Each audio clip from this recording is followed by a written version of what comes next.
Hi, this is Anthony, and this is a pretty big topic that I'm going to tackle, or we're going to tackle.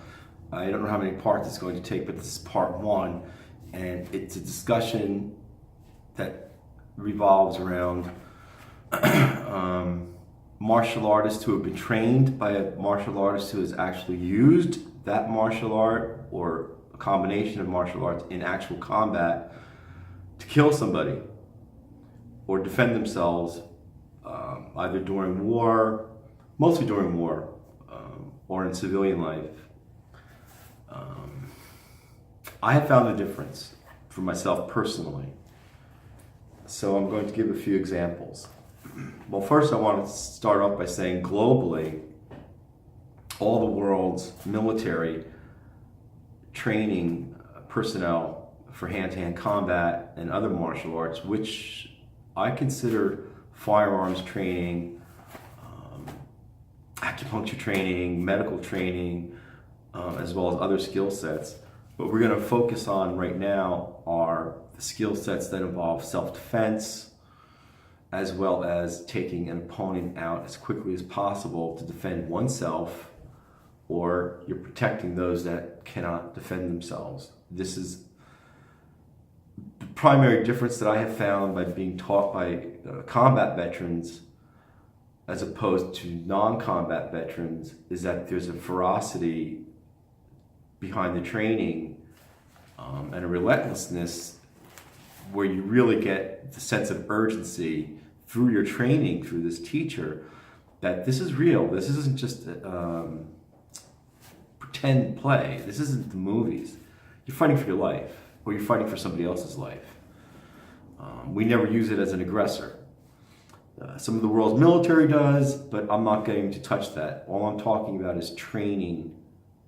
And does it make a difference if your instructor has been actually trained by somebody of this caliber who has actually killed, or trained by somebody who has killed 1,000 imaginary opponents?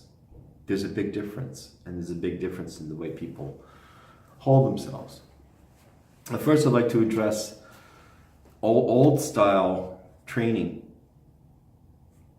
Eastern and Western martial arts were held as guarded secrets in families for reasons, because these techniques were extremely deadly. They were developed by spiritual masters, monks and nuns, who were trying to become one with nature, observing animal life, and as the legend has it, Bodhisattva came from India, taught yoga, the combination of yoga and observation of nature, breathing, etc. Qigong was developed over millennia. The difference between this type of training and the military training is just right to the point, direct. This is how you kill somebody, just bang. There's no heart to that. That's why people learn this and they come back dehumanized, because one hopes to never have to vanquish one's opponent. We pray for peace, but we practice for war. We don't want war. We want peace. Peace. And the military does too. The techniques and the way they're trained by people that have used them in the field, and they're efficient and they work, but there's no heart behind it. The difference between the martial artists that I've studied with in the past, and I will name them. Number one was Mamoru Shimamoto. He was in World War II in the Japanese Imperial Army.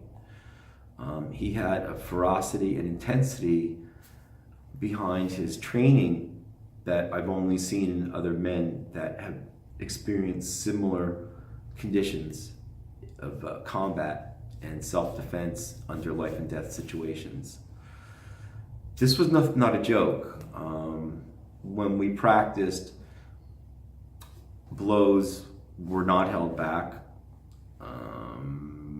They were maybe pulled, but you were struck, and that was part of the training. You have to learn how to be struck, how to absorb punishment. The other difference is beginning of every one of Shimimoto's classes, we did Zen meditation, and at the end we did Zen meditation. So I'm going to just talk a little more about Shimimoto, and then this is going to be part one. I'll go on to talk a little more in part 2 and 3. I was a child when I studied with this man. I was 10. This was in 1970, and there weren't children's classes back then. The attitude towards children was they don't get much of a break. You should be, especially at age 10, you have to be able to pull your weight. And of course, he's not going to hold you to the standard of an adult, but you're being held to a standard, the higher standard for your size, weight, and height. I got a lot out of this training. I trained with him for 3 years, from 1970 to 1973. I learned Zen meditation. I learned how to absorb and redirect pain, because I studied judo with him, as well as Shotokan-do karate. And I learned a lot of basic techniques. I got up to green belt in both systems, which is, mid-level rank. But for a kid, that's pretty good.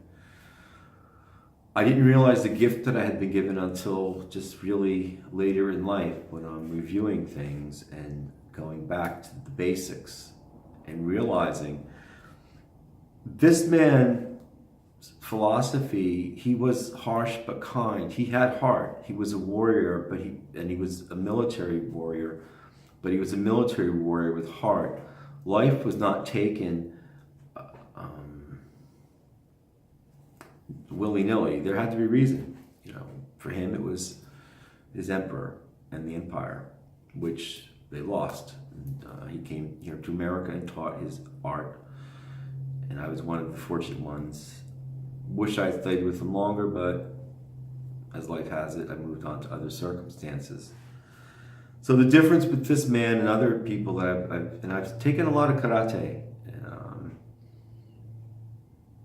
There's a real urgency to learning.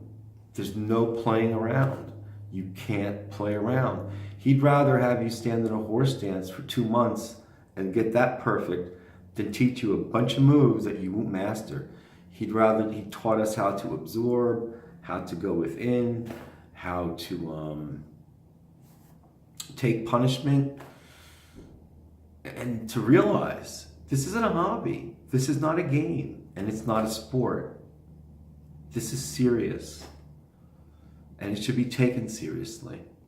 This is the end of part 1, Mamoru Shimimoto, and men who taught martial arts who actually use them in combat. Thanks for watching. I'll be back soon with part 2.